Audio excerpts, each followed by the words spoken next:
Kaixo, Uxuerrei gorra ez dut izena eta Leireren txakurra ipuina kontatuko dizuet. Leireren txakurra Marian Maraik idatzia da eta nik euskaratu dut Pamielarentzat. Ikus ezagun zer dioen ipuina.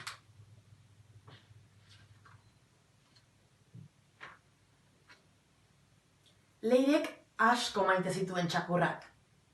Bat izan nahi zuen, haundia ala txikia, basa ala hotzana, isila edo zaunkalaria. Txakur bat nahi zuen, nola nahikoa? Behin, etxerakoan, Leirek batekin egin zuen topo. Haundia zen eta iletsua. Nahi duzu nire txakurra izan? Xalo deituko dizut, esan zion Leirek. Animaliak, ulertu izan balio bezala, pozaren pozaz salto egin zuen, eta harekin joan zen. Laguna handiak egin ziren, eta beti zabiltzan elkarrekin.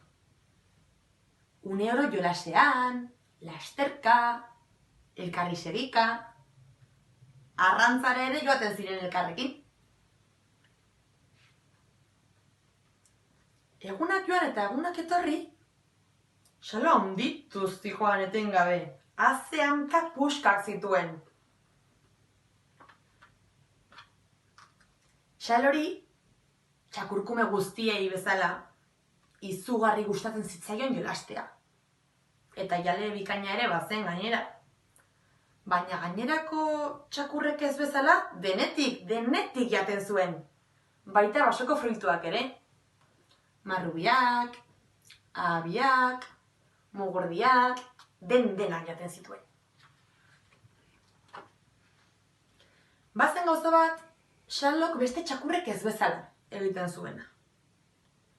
Bi hankaren gainean ere bazekien oinez. Leirek zioen bere artean, nire txakurra oso berezia da.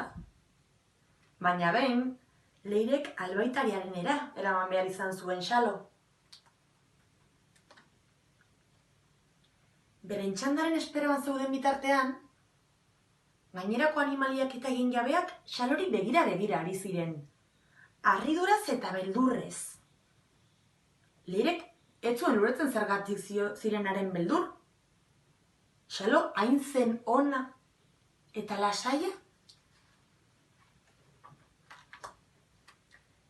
Txanda iritsi zitzaien azkenean. Albaitaria zur eta lur gelditu zen xalo ikustean. Eta serio esan zion Leireri. Animali hau oso arriskutsua da. Ez altzara hartzen, ez dela txakur bat. Hartza da!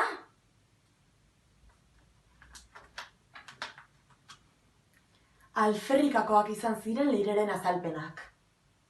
Oso lasaia zela esan zion, hotzana eta bere lagunik onena. Xalo kaiola batean sartu eta zoologikora eraman zuten.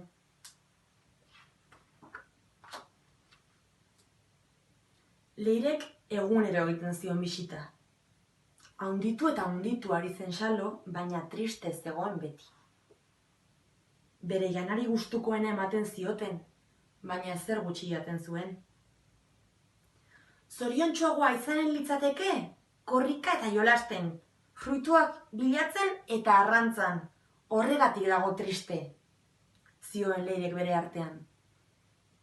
Hori ikusita, zerbait egin behar zuela erabaki, eta ideia bat bururatu zitzaion. Gau batean, Leirek isil-isilik erabaki zuen zoologikoan sartzea. Zoan sartu zen, ezkutuka, inork ikusi ez ezan, eta etxera joan ziren elkarrekin.